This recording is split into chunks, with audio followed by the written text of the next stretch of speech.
Hey, happy snowy December. We somehow made it. The holidays are around the corner and it's been an absolutely incredible year for Toronto real estate, mostly due to the same thing we're still seeing, a complete lack of inventory.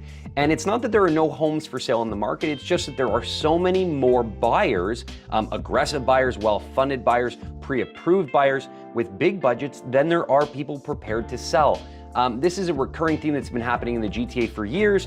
We aren't building as many homes as there are people who want to buy them, but even we're not selling as many homes. People like to stay in their homes for a little bit longer, and investors are actually scooping up multiple properties where one person who traditionally owned one family home is buying a second, third, fourth, fifth home, either as an investment or for family members, or saying, hey, if I don't jump in now, my kids might never be able to buy a home. So you're seeing a lot of people owning multiple properties, and this is really affecting people trying to get into the market.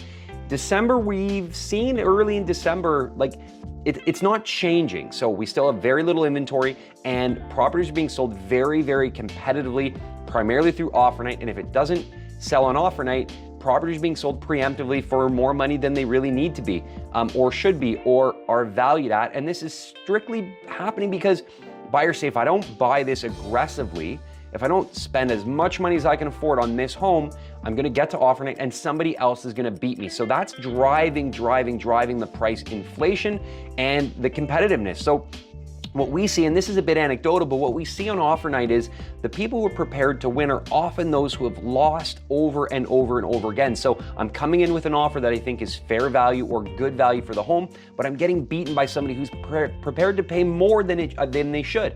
And so into December, we're seeing this already where there's not a lot of inventory, buyers are still being very aggressive, and prices continue to stay very high. Not a lot of volume moving yet.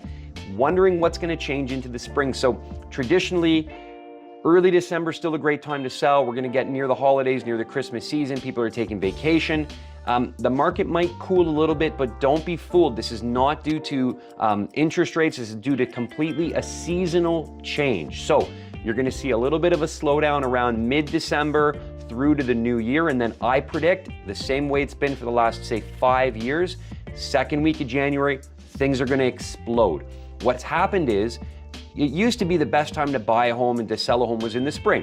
Everyone's kind of coming out of their winter hibernation and properties are starting to come on the market. And what savvy buyers were starting to realize is, if we get ahead of that spring curve, we can actually buy before there's all the competition. And what happened was, more and more buyers started doing this. They started moving from April to March, March to February, February to January, and all of a sudden you see the spring market starting second, third week of January, which is certainly not the spring. I'm sure we'll be very cold and under a lot of snow, but buyers are going to be behaving like we're in the spring market as early as mid-January. So what this means if you're a seller, capitalize on the lack of inventory, the lack of competition on the selling side, take advantage of the abundance of buyers who want to get into the market before interest rates start to go up. We don't know when they're going up or how much, but we do know they aren't going to be going down. From Vincent and the whole Piconi Real Estate team, happy holidays. We hope you have a great time with your family. Be safe, stay well fed, and we'll see you in the new year.